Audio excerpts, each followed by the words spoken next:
মাধ্যম দিয়ে এখানে এসেছে। জামাত ইসলামী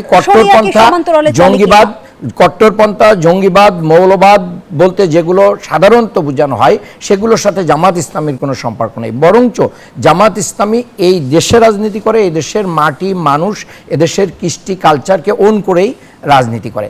কাজে সেই জায়গা থেকে জামাত ইসলামীকে মানুষ বিশ্বাস করেছে যে না, জামাত ইসলামের মাধ্যম দিয়ে এই দেশের মানুষ দুর্নীতিমুক্ত হবে, এই দেশে মাদক মুক্ত হবে, এই দেশে চারাবাজ মুক্ত হবে, এই দেশের মানুষরা সুন্দর করে খেয়ে পরে বেঁচে থাকতে পারবে। কারণ দুর্নীতি হচ্ছে আমাদের ক্যান্সার, মাদক হচ্ছে আমাদের ক্যান্সার, তারপরে হচ্ছে চাঁদাবাজি হচ্ছে আমাদের একটা মহা ডাকাতি।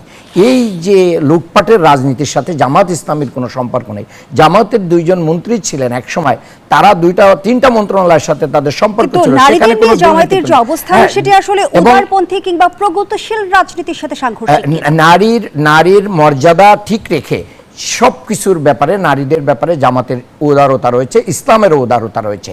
এবং এই নির্বাচনে জামাত ইসলামীর সবচেয়ে নারী ভোটটা বেশি পেয়েছে পুরুষের চেয়ে।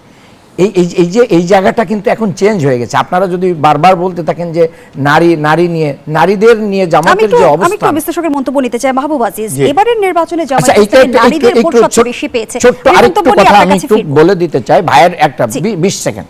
সেটা হচ্ছে, দেখেন যে যারা আদালতে দোষী সাব্যস্ত হয়েছেন, মানে ফাঁসির আসামি হয়েছেন, যারা গণতন্ত্র হত্যা করেছেন, যারা বাংলাদেশের মানে মানুষের ভোট অধিকার কেড়ে নিয়েছেন, তাদেরকে এত দ্রুত আমাদের তাদের জন্য মায়াকান্না, এবং তারা যাওয়ার পরে একটা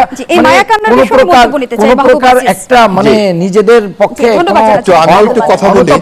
তাদের হয় না।